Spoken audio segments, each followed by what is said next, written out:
خداوند کا کلام آپ تک پہنچا ہے۔ پلیز لائک اور شیئر لازمی کیجیے۔ God bless you. 20واں باب۔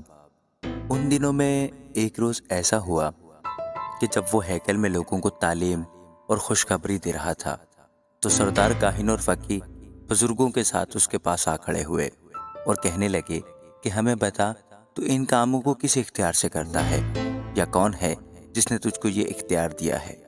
اس نے جواب میں ان سے کہا کہ میں بھی تم سے ایک بات پوچھتا ہوں، مجھے بتاؤ، یوحنا کا بپتسمہ آسمان کی طرف سے تھا یا انسان کی طرف سے؟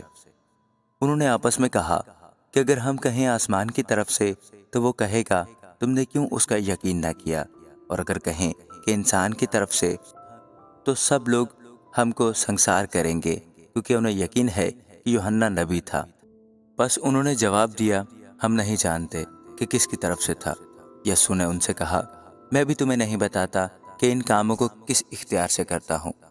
پھر اس نے لوگوں سے یہ تمثیل کہنی شروع کی کہ ایک شخص نے داغستان لگا کر باغبانوں کو ٹھیکے پر دیا اور ایک بڑی مدت کے لیے پردیس چلا گیا، اور پھل کے موسم پر اس نے ایک نوکر باغبانوں کے پاس بھیجا تاکہ وہ داغستان کے پھل کا حصہ اسے دیں، لیکن باغبانوں نے اسے پیٹ کر خالی ہاتھ لوٹا دیا۔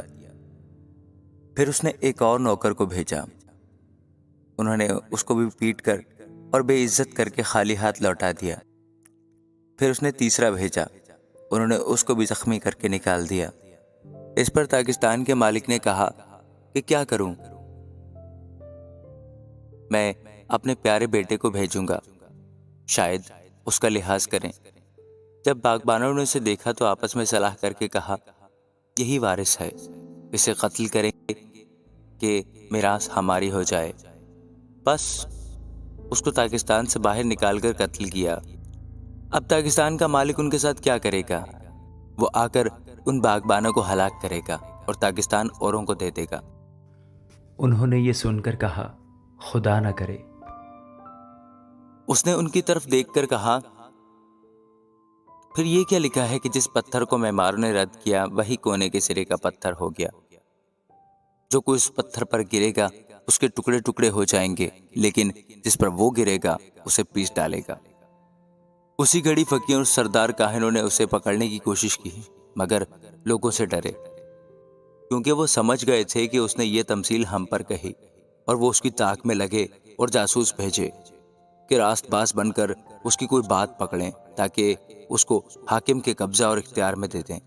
انہوں نے اس سے یہ سوال کیا کہ اے استاد، ہم جانتے ہیں کہ تیرا کلام اور تعلیم درست ہے اور تو کسی کی طرفداری نہیں کرتا بلکہ سچائی سے خدا کی راہ کی تعلیم دیتا ہے۔ ہمیں قیصر کو خراج دینا روا ہے یا نہیں؟ اس نے ان کی مکاری معلوم کر کے ان سے کہا، ایک دینار مجھے دکھاؤ، اس پر کس کی صورت اور نام ہے؟ اس نے کہا، قیصر کا۔ اس نے ان سے کہا، بس جو قیصر کا ہے قیصر کو، اور جو خدا کا ہے خدا کو ادا کرو۔ وہ لوگوں کے سامنے اس قول کو پکڑ نہ سکے بلکہ اس کے جواب میں تعجب کر کے چپ ہو رہے۔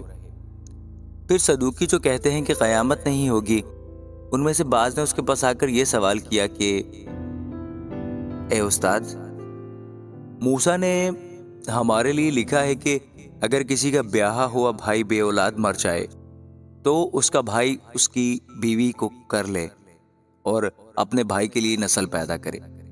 چنانچہ 7 بھائی تھے، پہلے نے بیوی کی اور بے اولاد مر گیا، پھر دوسرے نے اسے لیا اور تیسرے نے بھی، اسی طرح 7 بے اولاد مر گئے، آخر کو وہ عورت بھی مر گئی۔ بس قیامت میں وہ عورت ان میں سے کس کی بیوی ہوگی، کیونکہ وہ 7 کی بیوی بنی تھی۔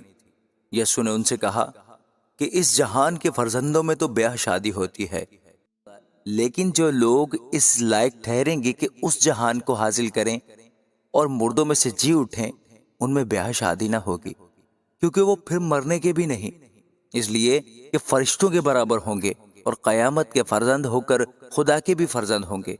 لیکن اس بات کو کہ مردے جی اٹھتے ہیں موسیٰ نے بھی جھاڑی کے ذکر میں ظاہر کیا ہے۔ چنانچہ وہ خداوند کو ابراہیم کا خدا اور اسحاق کا خدا اور یعقوب کا خدا کہتا ہے، لیکن خدا مردوں کا خدا نہیں بلکہ زندوں کا ہے، کیونکہ اس کے نزدیک سب زندہ ہیں۔